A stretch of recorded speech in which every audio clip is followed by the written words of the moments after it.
Hoje vamos falar sobre investimentos para a pessoa jurídica. Algumas pessoas têm nos perguntado se o investimento da pessoa jurídica pode ser o mesmo investimento da pessoa física. Sim, a grande maioria pode, mas tem um ponto de atenção bem importante. Investimento para CNPJ, ele não tem incentivos como investimentos incentivados da pessoa física. LCA, LCI, CRA, CRI, debêntures incentivadas. Então vale a pena a gente passar quais são as principais estratégias hoje usadas no mercado para investimentos. Lembrando que, normalmente, o investimento em pessoa jurídica, no banco ou através de corretora, não é a principal fonte de renda da empresa. O risco da empresa, na maioria das vezes, ele já está direcionado para o teu próprio negócio, seja o risco com passivo trabalhista, tributário, aposta na tua mercadoria, na tua prestação de serviço. A parte do banco, a parte da corretora da alocação, tem sido muito mais proteger o patrimônio contra a inflação e contra as oscilações do mercado. Até mesmo porque a gente sabe que a inflação hoje, que remunera o investidor, ela não é 100% real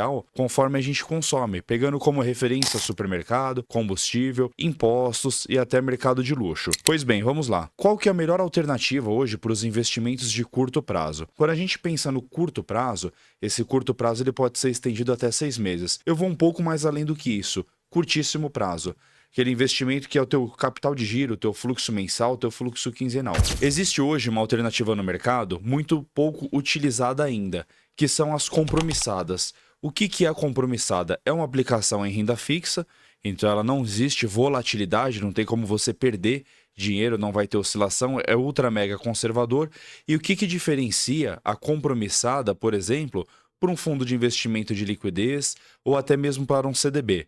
A compromissada ela tem um grande benefício, ela tem isenção do IOF. IOF, Imposto sobre Operações Financeiras. Como que funciona essa cobrança? Nos primeiros 30 dias existe uma alíquota que ela é inserida sobre os rendimentos, ou seja, ela começa cobrando 96% do que você ganhou no primeiro dia, e essa tabela ela vai regredindo ao longo dos dias até zerar no 30º dia. Então, isso de fato se torna muito atrativo para aquele teu recurso que circula no teu caixa por 2, 3 e até por 5, 6 dias. Poxa, entrou o dinheiro no começo do mês, mas eu faço o pagamento da parte da minha folha de pagamento no dia 15 ou no dia 20, vale a pena aplicar num CDB ou na compromissada? Com muita certeza, na compromissada. Porque o IOF, nesse período, ainda ele vai ser próximo ali os 50%, 60%. Ele vai correr toda a tua rentabilidade.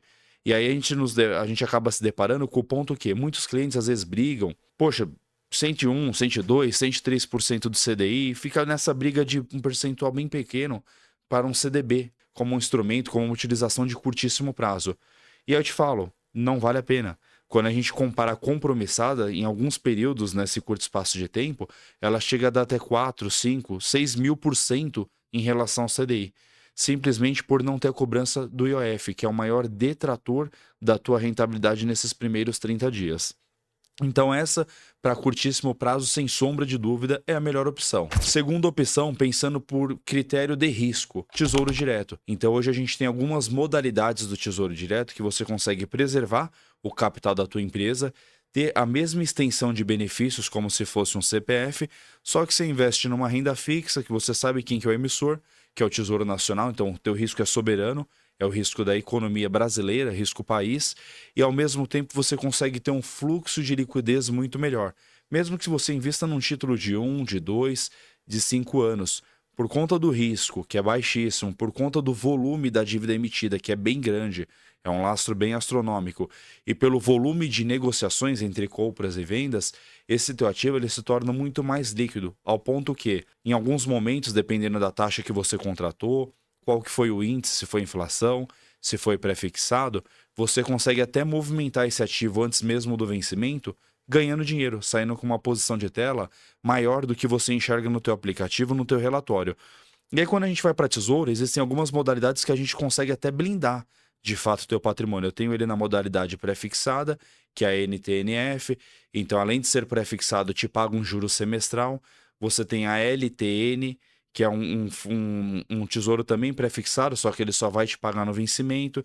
Tem a NTNB, que no mercado ela é muito praticada, é muito usual, que é um tesouro que te paga inflação, ou seja, IPCA, mais alguma taxa, além disso ele te paga um juro semestral. Para uma empresa faz bastante sentido ter uma parcela em inflação, significa que o patrimônio da tua empresa ele está garantindo o ganho real do índice, que é a inflação, e mais uma taxa pré-fixada. Ou seja, eu netei o meu dinheiro que eu tenho investido no banco com a inflação do mercado precificada por esse índice, dentro daquela cesta de produtos e serviços que são metrificados, e além disso eu tive um ganho real de 3, de 4, de 5%, depende muito da taxa do momento. E a gente tem os pós-fixados também, que eles são atrelados ali ao próprio CDI, a taxa de juros. Então, para onde o mercado for, esse teu ativo acaba acompanhando. Temos o CDB, é um investimento bem comum para a pessoa jurídica, então hoje os principais bancos do mercado praticam bastante seus próprios CDBs, e com o avanço das plataformas, eles também estão distribuindo CDBs de outras casas. E aí o CDB, por ser uma renda fixa bem ampla, você acaba tendo as mesmas categorias de indexadores do Tesouro. Você tem ele pré-fixado, você tem ele pós-fixado e você tem ele a inflação mais alguma taxa. E alguns bancos com uma plataforma maior, até CDI e mais alguma taxa. Então, por exemplo, agora no momento que a gente está de 2025, com uma Selic de 14,25, você encontra CDB de alguns bancos te pagando o CDI do momento, mais 1, mais 2%. Ou seja, é bem bacana você conseguir garantir a taxa de juros do período, que nesse atual contexto é muito acima da inflação, e além de conseguir garantir a taxa, você tem mais um ganho real em cima. Então, existem diversas formas que a gente consegue até construir uma carteira de renda fixa muito bem diversificada em prazo, em índices e em emissores, de forma que eu consigo proteger o capital da tua empresa investido. Lembrando mais uma vez, não é a principal fonte de renda de grande parte das empresas, sim a tua atividade na economia real, mas você protege e consegue de fato alavancar. Até essa questão de alocar o recurso melhor, sendo renda fixa, num banco que às vezes alguns clientes acham que está deixando o dinheiro ali só guardado, ele não está rentabilizando, uma carteira muito bem alocada, além dela rentabilizar, ela consegue de fato até absorver parte dos teus custos, como concessionárias, custo de folha de pagamento, entre outros investimentos na tua empresa, investimento com marketing, uma ação de venda, até mesmo uma reforma, uma reestruturação da tua operação. Quarta opção, também bastante utilizada, fundos de investimentos. Bastante empresa hoje usa fundos de investimento em renda fixa com liquidez. E aí esses fundos, diferente de um CDB, que é um único ativo, você compra direto do emissor. O Tesouro, que também é um único ativo, você compra direto do teu país, que é o risco da dívida dele soberana. O fundo de investimento, ele compra tudo isso. Então ele vai pegar o teu dinheiro da tua empresa, ele vai pegar o dinheiro da empresa do lado, o dinheiro do seu concorrente da empresa também, vai juntar tudo dentro de um pote, e aí dentro desse fundo existe algumas cláusulas dentro do prospecto que ele determina o quanto por cento ele compra de cada classe de ativo. Se ele compra setor bancário, que são os CDBs, as LCAs, as LCIs, se ele compra setor privado, que aí são as dívidas emitidas por empresas de diversas classes, como os CRAs, os CRIs, debêntures comuns, debêntures incentivadas, se ele vai comprar título do Tesouro, se ele vai comprar cota de outro fundo, ou seja, ele pega um volume muito grande de diversos clientes, coloca todo esse volume dentro de um caixa, dentro de um pote e compra diversos ativos. E aí existem algumas vantagens e desvantagens. A vantagem, quando o fundo atinge um patrimônio muito grande, dependendo da forma que ele está alocado, e a economia tem uma virada, por exemplo, quando a gente pega janeiro de 2024, o mercado prevendo que a taxa de juros do final de 24 seria algo em torno de 8,5%, 9%, e alguns gestores compraram títulos acreditando nessa taxa, e o mercado foi para um caminho totalmente diferente. A gente pega março de 2025, abril de 2025, com uma Selic de 14,25, ou seja, aquele grande fundo que fez uma grande aposta, apostando que a taxa fecharia em 8,5%, 9%, hoje ele tem um descolamento que não favorece tanto esse fundo. Por isso que, muitas das vezes, os fundos com grande patrimônio acabam tendo grandes dificuldades em inversões econômicas para acompanhar simplesmente o CDI. E acabam performando abaixo do CDI, 90%, 85%, enquanto um simples CDB te paga 14%, 15% no ano. E é isso, é por conta do volume que esse fundo comprou, o quão difícil é ele conseguir movimentar todo esse patrimônio numa inversão econômica, e você, investidor sozinho, comprando esse CDB. Essa é a desvantagem. Agora, quais são as vantagens? Você consegue ter uma gama gigantesca de ativos separados de diversas classes dentro deste fundo. Muitas das vezes o fundo de renda fixa te traz uma liquidez muito boa no mesmo dia ou de um dia, grande parte do mercado. Além disso, o teu risco ele fica muito menor. Lembrando que, para os ativos de renda fixa, os CDBs, por exemplo, a pessoa jurídica vai ter uma cobertura do FGC, que é o Fundo Garantidor de Crédito, de 250 mil por emissor. Então vamos pensar em 4 bancos. Eu coloquei 250 mil em 4 bancos. Os 4 quebraram. O Fundo Garantidor de Crédito me ressarce 250 mil em cada emissor. Ou seja, a rentabilidade que ultrapassou frente ao que eu coloquei de principal, num primeiro momento eu não tenho nenhum resguardo. Eu vou ter só do meu principal, que é o teto de 250 mil, sendo até 1 milhão. Então, meu CNPJ colocou 1 milhão no mercado, distribuiu em 4 CDBs, os 4 bancos quebraram, sim, eu tenho resguardo. Agora vamos pensar numa situação que você ficaria descoberto. Tua empresa pegou 1 milhão, pôs num CDB de um banco qualquer, esse 1 milhão, e colocou outro 1 milhão em fundo de investimento.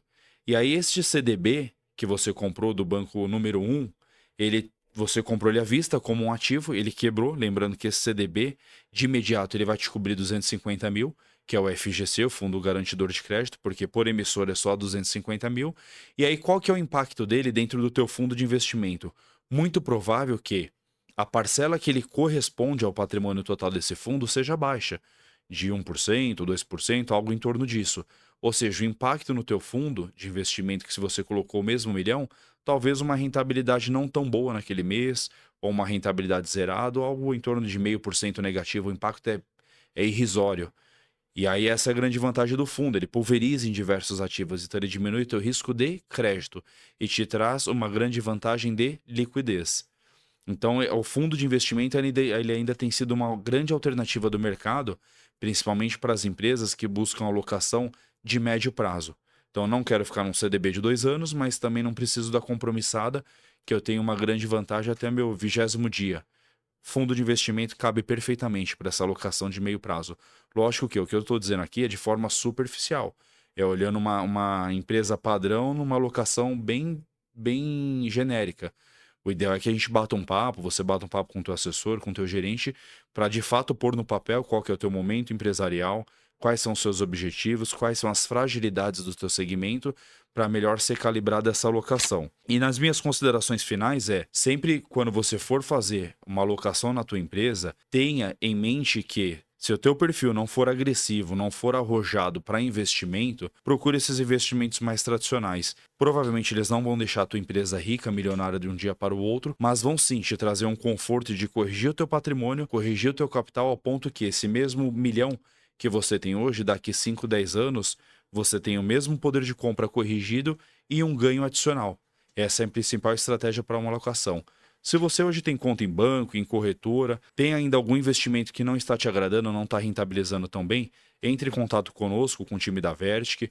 Clique aqui na nossa rede social, no nosso Instagram da Vertic Cast, Eduque, vai ter a Vertic Invest também. E além disso, esse conteúdo de forma bem superficial que eu passei hoje, a ideia é que ele esteja de uma maneira muito mais completa, tanto no YouTube, terá o endereço aqui nesse conteúdo também, e na nossa plataforma educacional, para melhor auxiliar nos seus investimentos, nas suas tomadas de decisões, para que tua empresa não fique refém de um profissional do mercado, e sim você use esse profissional como uma segunda, uma terceira opinião. Obrigado pelo dia.